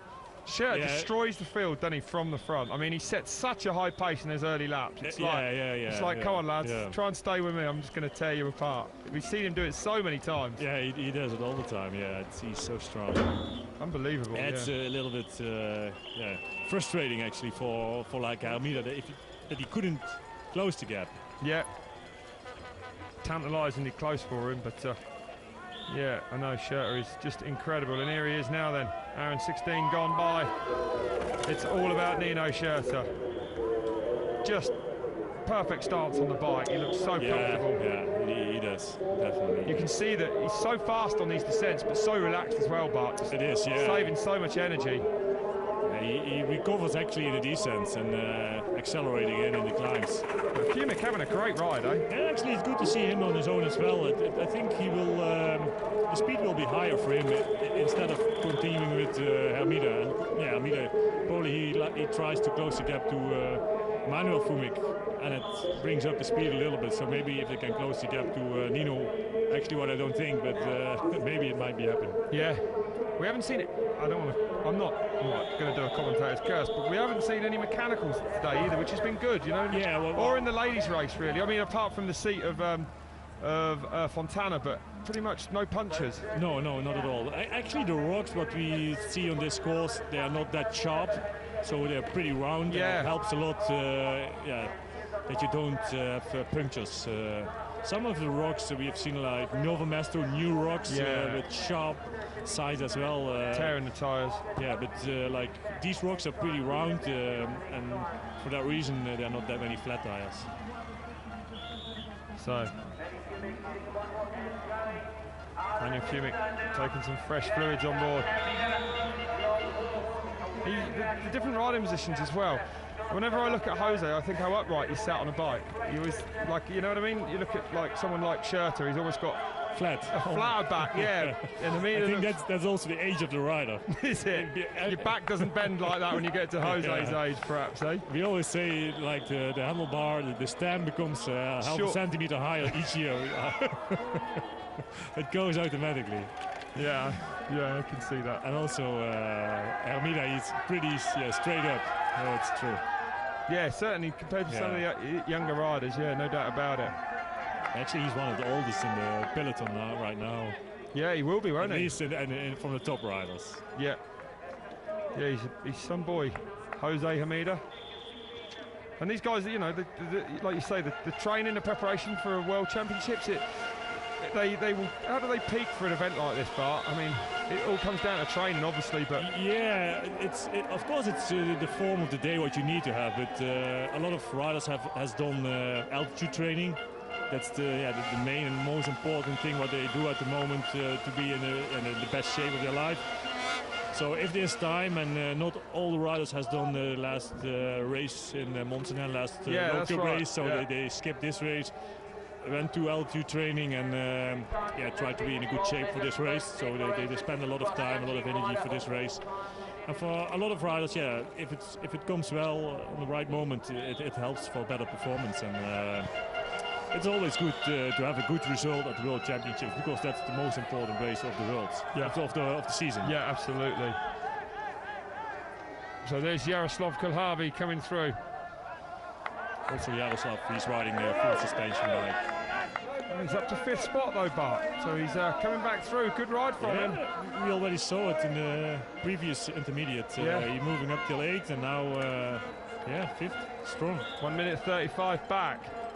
I think it's too late in the race for him to really challenge anything, but we shall see. So there he comes through shot now. Stefan Tempier there going through in 9th spot. Well, let's go down to the pits, because we've got the Swiss medical director Down to you. Frank Holfeld with the Swiss team must be very happy now. Gold medal looks fairly strong. It looks really good. I hope it stays like this, no defect, and keep on going like this, then everything is great, perfect. The planning that goes into this obviously has worked very, very well. Yeah, Nino started strong and fast, and he tried to keep this whole race, and it looks like it's working. Certainly is. I hope it goes for the next couple of laps. Yeah, I think he will keep on pushing, and then it's done. So Nino Schurter then coming up, and this is the first time, Bart, that we've had the World Championships here in South Africa. It's a real growing sport down here now. Yeah, mountain biking, cycling in general, it's a huge sport in South Africa. Mountain bike especially, it's a growing sport as well. There are several stage races. They are very famous, also famous for riders in Europe. Absa Cape Epic, right? Absa Cape Epic is one of them, but there are more of these races, and Absa Cape Epic is the most important race and most famous race as well. But I've also got the book actually. It looked like where you've done it, right? I've done it 8 times. 8 times, you animal! But it takes you to some absolutely incredible places. The book I got was amazing. The sceneries of these stages, they are so beautiful. Is the wildlife a bit scary down there, as well? Sometimes we're crossing nature parks. Any rhinos?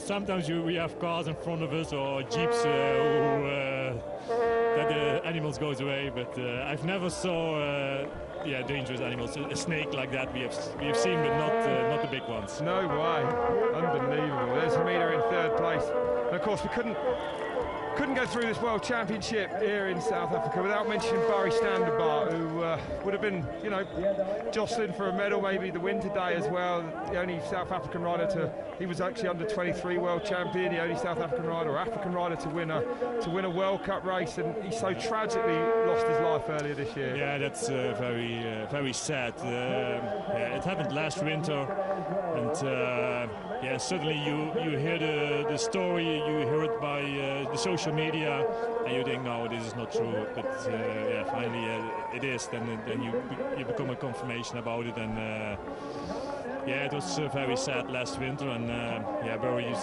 such a good rider, so famous in South Africa as well. He won a World Cup, what you said, and also Cape Epic. He was always one of the favorites together with Susie. And it's a shame that he's not here, and he's not with us anymore. So it's the people who are still here and know him, it's hard. A lot of to ride handle for this.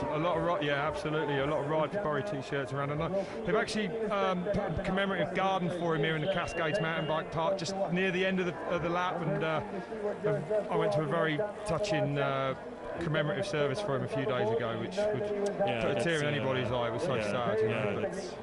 Anyway, he deserves this. And of course, the thoughts go out to everyone who knew him and misses him, and it's a poignant weekend for everyone, the Specialised team and everyone else coming down here this weekend. So, that's it. It's too terrible. There are not that many words for that to say. No. It's just at least I miss him, that's for sure. Terribly sad. I only know him from mountain biking, and definitely his family, his wife. For these people, it's hard to continue life without him, and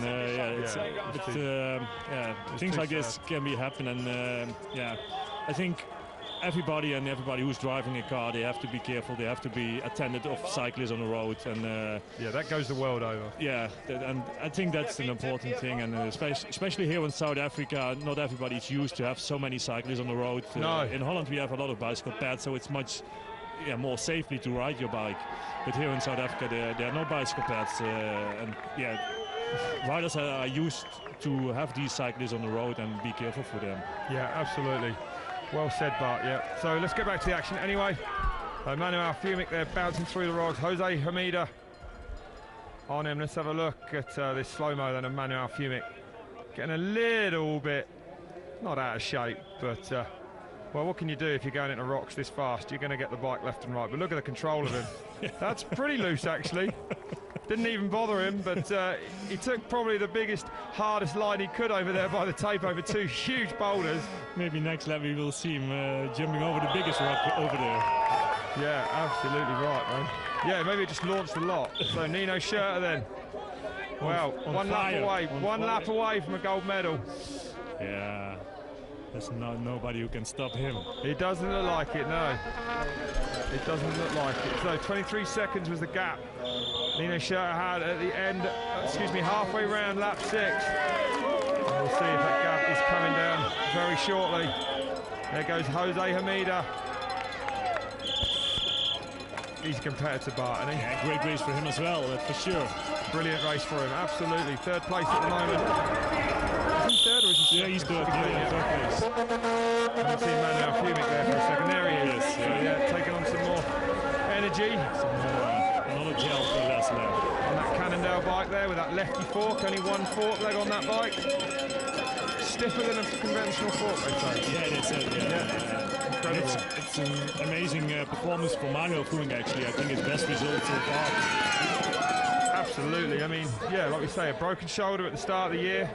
Yeah, sometimes you see injured riders in the beginning of the season. They have something left for the end of the season. They've rested Seems a bit. to be, yeah. And of course, more than that though, but the motivation's there. As well, yeah. Massive motivation. They have to cover. Yeah, they have to.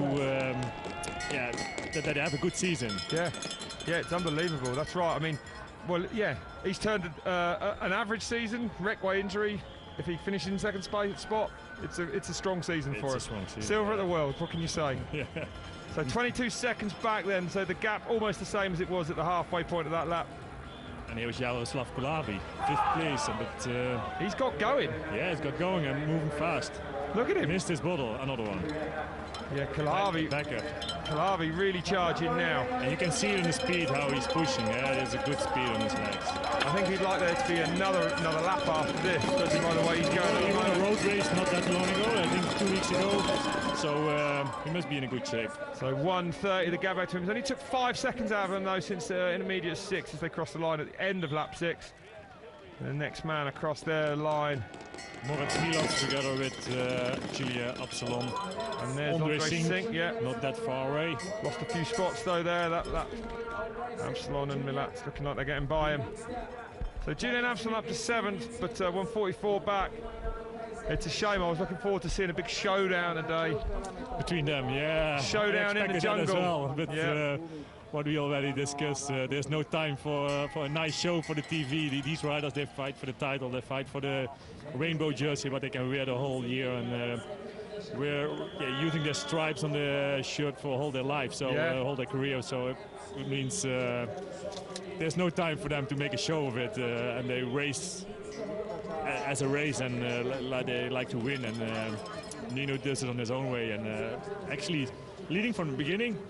Not with a huge gap, the first 2 or 3 laps, with Hamida just behind him, like 5 to 10 seconds all the time. But nobody could close it. No, Maxime Marat having a great ride there in 4th spot, Bart. Strong ride from him. Amazing ride of him as well. Probably be a bit disappointed if he finishes there just outside the medals, but having a good ride. All the same, yeah. 8th in the World Cup standings at the moment as well. So a good ride for him. The Frenchman, BH Sun Tour, KMC, of course. That's the team that Julie Brisset rides for. Yeah, Julie Brisset as well, yeah. Who took the win in the women's race. Defending her world title successfully. Yeah, on this climb, if riders they look back over their shoulder, they see exactly which position they have, how far the rider behind them is away. So positions are set almost here at the last lap. Yeah, it looks that way to me. There's Julian Absalon then.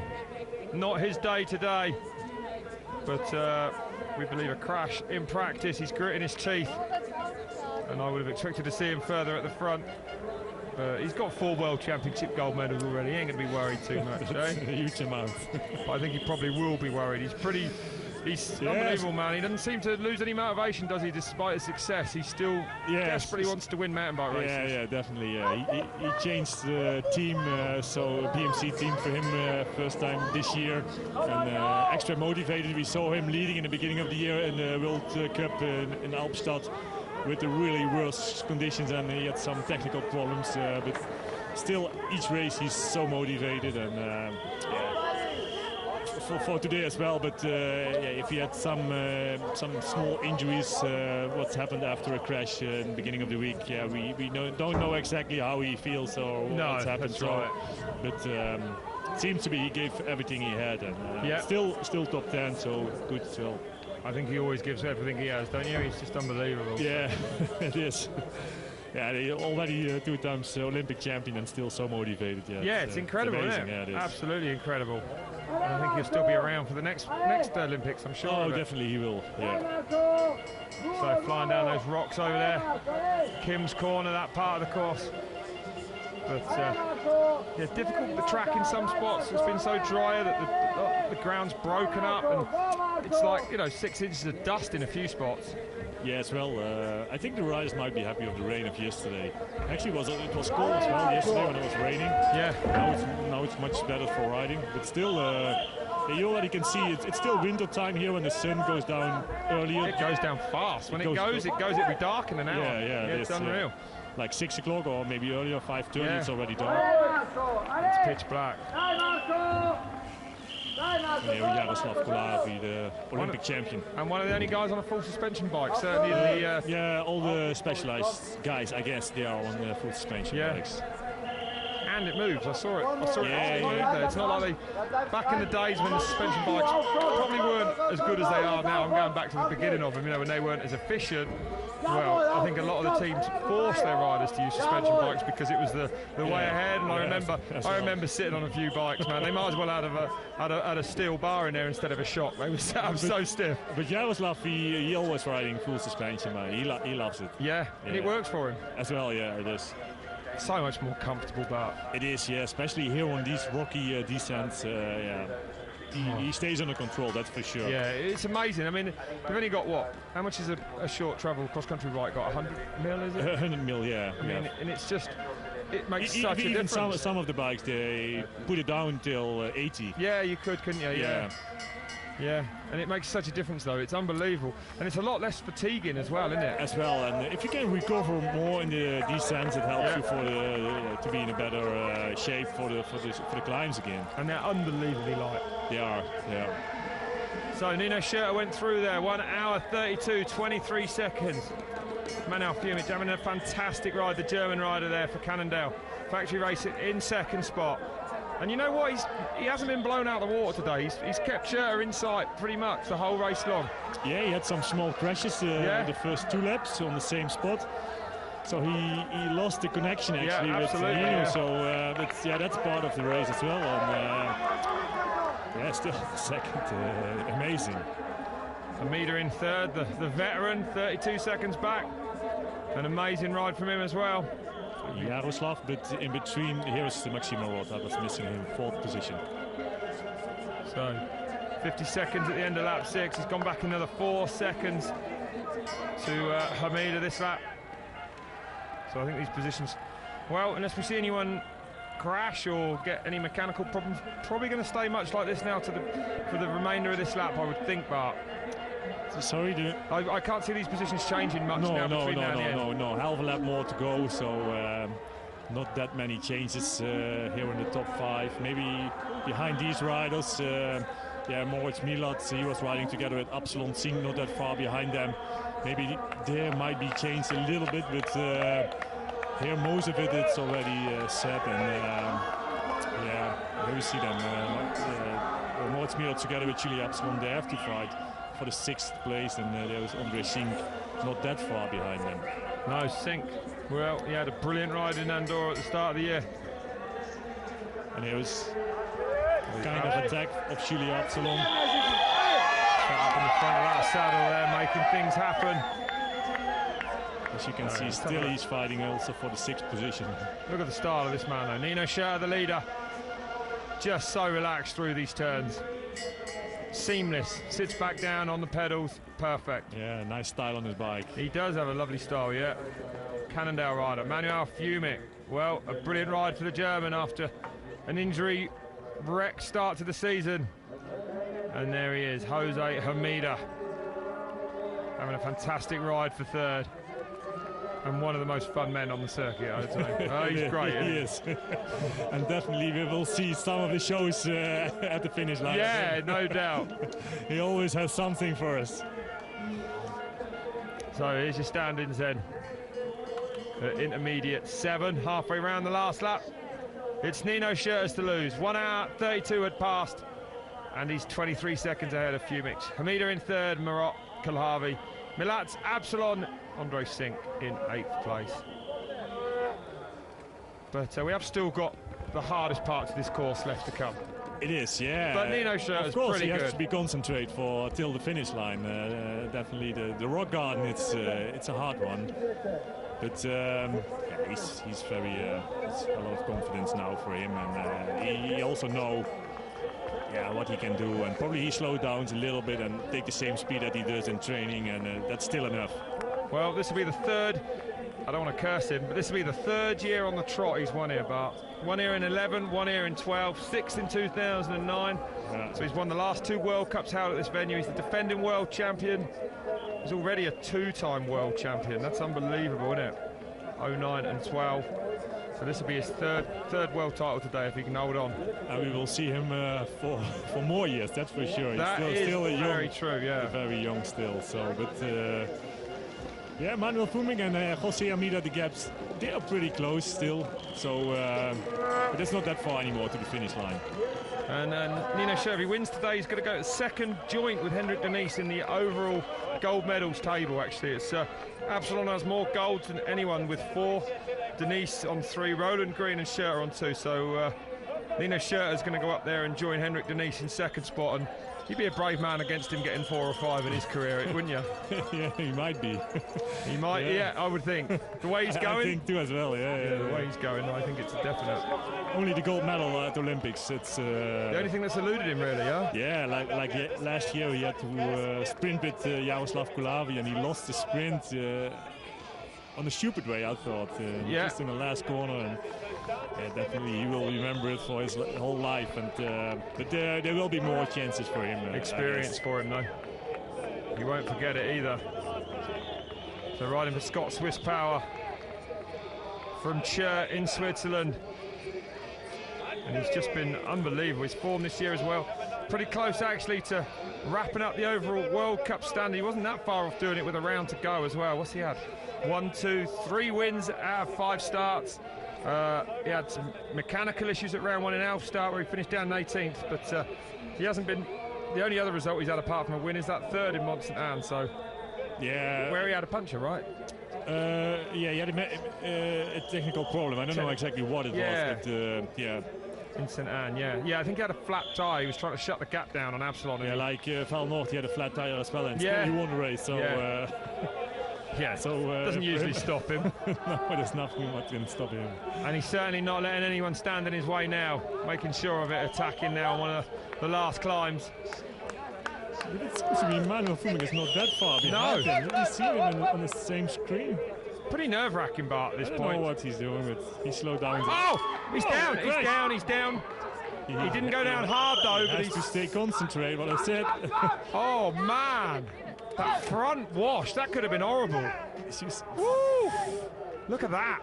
So maybe he has something with his tyre. Maybe no, the tyres are okay. I think what you said, he's just tired. His weight was right over the front in that typical style of his, and I think the front washed, and he almost got high-sided out of there. But well, drama at the end of the race. That's what we wanted. Not what Nino Schurter wanted. That'll have sent his heart racing. It is. He's within sight of the finish line now. I was just about to say to you as well, must be a nervous time leading a race. You know, you probably start listening to the bike, seeing if there's any creaks and noises, and you know, wondering if the tyres are still up. It must be hard. But he's going to take the win here today, Nino Schurter. That I am sure of. Back-to-back World Championship wins to it for him. Defending his world title, never easy to do, and like Bart said, the only thing really now missing from his career is an Olympic title. It is, and that will be happened probably in Rio de Janeiro in 2016 as well. Definitely he's one of the favourites. A little bit of showboating for the crowd. You see that though? They just manual over that gap, just made it so easy for himself. Others are rattling through it. He just picks the front wheel up and everything is just like clockwork for him. These riders, they need to be concentrated for good riding. If they lost their concentration, you saw it, and he's going down. So here he comes, and Nino Schurter is going to do it. He's going to be the 2013 UCI mountain bike world champion. Back-to-back world championships for him. It's an unbelievable performance. This man is dominating mountain biking at the moment, riding for Scott Swiss Power MTB team. He takes the gold medal here in Pietermaritzburg in Africa, and the man in second place has got a huge smile on his face as well. It's Manuel Fumic, the German rider, takes the silver medal. Unbelievable result for him, and he is rightly delighted with that. And in third place, Jose Hamida, the Spanish veteran. Fantastic result to see him take bronze, Bart. And did you see his sign? Pointing upwards. Pointing up, yeah, it means bury. Oh, does it? Fantastic. I'm for sure. Yeah, great ride from him, yeah. Yeah, for sure. Emotional victory for him, emotional medals from all, I should think. Yeah, definitely. So here comes Maxime Marotte coming up, the French rider. Great ride to take fourth place, Bart.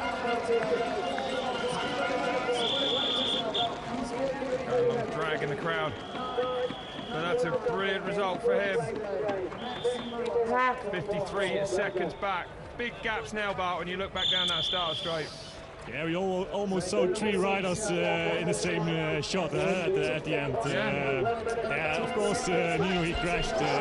Maybe because of that he lost a little bit of seconds. But still, top three in 25 seconds. It was amazing. Yeah. I'd imagine that would have woken him up. So, Jaroslav Kalavi, a little slap of the bars there. What might have been for him, fifth spot. No disaster, but you know he would have been looking for more. Congratulating the winner there. Sixth place, Julian Absalon, looking. I've seen him win races and look in better shape than that. So maybe that crash in practice really hurting him.